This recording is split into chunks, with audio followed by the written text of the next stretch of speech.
আসসালামু আলাইকুম। তো এভরিওয়ান, দেখেন বাংলাদেশের সিনেমা ইন্ডাস্ট্রি এতটাই দুর্বল হয়ে গেছে যে বাংলাদেশে কিন্তু ভালো অ্যাকশন মাস সিনেমা কিন্তু বাংলাদেশে তৈরি করা যায় না। যেরকম আমরা তুফান সিনেমার ক্ষেত্রে দেখেছি, তুফান সিনেমার সেট কিন্তু প্রথম ভারতের হায়দ্রাবাদের রামোজি ফিল্ম সিটিতে পালানো হয়েছিল, কিন্তু কিছু জটিলতার কারণে সেটা কিন্তু কলকাতাতে কিন্তু সেই শ্যুটটা তারা কিন্তু কলকাতাতে সেই শ্যুটটা শেষ করেছেন। বাট হয়তোবা আমরা এটা নিয়ে কথা বলি নাই, কারণ তুফান সিনেমাটা যেরকম হওয়ার দরকার সেরকমই হয়েছে, এতে ঘাটতি নাই। তো এটা নিয়ে কথা বলার কিছুই নাই। তো এভরিওয়ান, সেই ক্ষেত্রে আপনি একটা জিনিস চিন্তা করবেন, এখন ভালো অ্যাকশন সিনেমা, অ্যাকশন মাস সিনেমা তৈরি করতে কিন্তু ইন্ডিয়াতে আমাদের যেতে হয়। বাংলাদেশে থেকে কিন্তু শুটিং করা যায় না, কারণ অ্যাকশন মানে অনেক কিছুই বাংলাদেশে নাই, যে কারণে বাংলাদেশে ভালো মানের অ্যাকশন কিন্তু তৈরি করা যায় না। তো এভরিওয়ান, তার জন্য কিন্তু প্রতিটা পরিচালক ভালো সিনেমা যে বাংলাদেশের করতে চাই, সেটা কিন্তু ইন্ডিয়া থেকে প্রডিউসার, ইন্ডিয়া থেকে অ্যাকশন ফাইট মাস্টার সব কিছু এনে কিন্তু বাংলাদেশে কাজ করানো হয়। বাংলাদেশে কিন্তু কিছুই নাই বন্ধুরা। বাংলাদেশে একজন পরিচালকই নেই, ভালো কোনো পরিচালক এই বাংলাদেশে এই পর্যন্ত আমার চোখে পড়ে নাই, যারা যে নিজের বুদ্ধিতে বাংলাদেশের সব কিছু নিয়ে একটা ভালো মানের অ্যাকশন সিনেমা বানাতে পারবে, এরকম পরিচালক এখন পর্যন্ত আমার চোখে পড়ে না। তো এভরিওয়ান, সেই দেশে আমরা কি করে বড় মাপের অ্যাকশন সিনেমা চাইতে পারি আমি বুঝি না। আমি মনে করি বাংলাদেশে বড় মাপের অ্যাকশন সিনেমা কখনো তৈরি হবে না, কারণ বাংলাদেশে তো কিছুই নাই। এই পর্যন্ত কি আমরা পেয়েছি কখনো একটা ভালো মানের অ্যাকশন সিনেমা বাংলাদেশে? তো এভরিওয়ান, মূলত কথা হচ্ছে শাকিব খানকে নিয়ে কিন্তু ইদারিং তুফানের পর কোন সিনেমা করবে, বাট শাকিব খানকে নিয়ে কোন সিনেমা করতে যাচ্ছেন এ নিয়ে কিন্তু অনেক আলোচনা হইতেছে। 2 দিন পর পর একটা আলোচনা হইতেছে।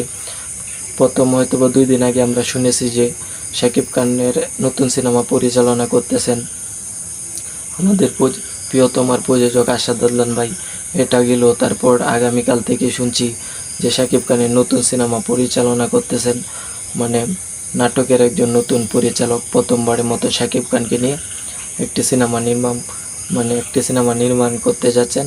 সেই সিনেমার নাম নাকি বরবাদ।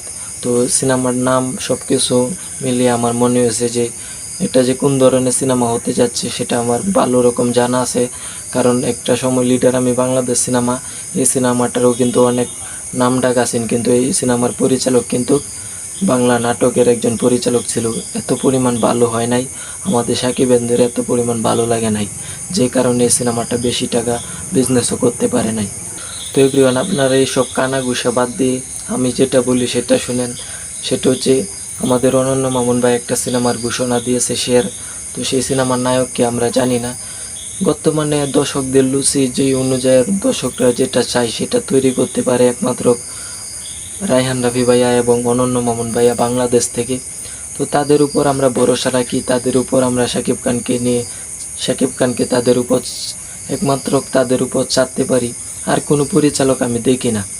বাট ইমেল আশরাফ ভাইকেও দিয়ে চলে, কারণ তাকে কিন্তু আমরা সাকিব খানরা অনেক কষ্ট দিয়েছি।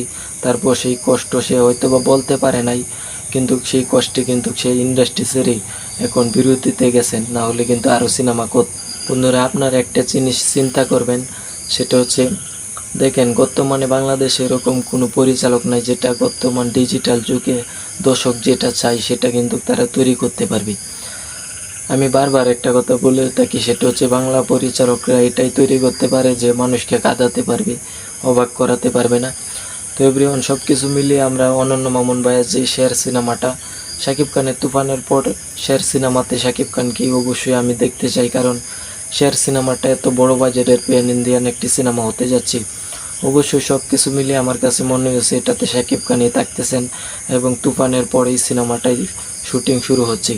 শাকিব খান এখন কিন্তু অনেক সতর্ক হচ্ছেন। হঠাৎ করে একটি সিনেমার ঘোষণা আসলো আর তিনি সাইন করে দিলেন, এটা নয়। আমরা প্রতিটা শাকিবেন অনেক কষ্টের পর আজকে শাকিব খান এই জায়গায় গেছেন। আমরা অবশ্যই শাকিব খানের কাছে আশা রাখি ভালো কোনো সিনেমাতে সে সাইন করবেন। এখন দর্শক যেটা চাইছি সেরকম দাজেরই একটি সিনেমা আমাদেরকে তুফানের পর উপহার দিবেন। অনেক তো 2 দিন পর পর একটি সিনেমার ঘোষণা আপনাদেরকে রিভিউ দেওয়া এভাবে মিথ্যাচার ছড়ানো, এটা কিন্তু আসলে উচিত না।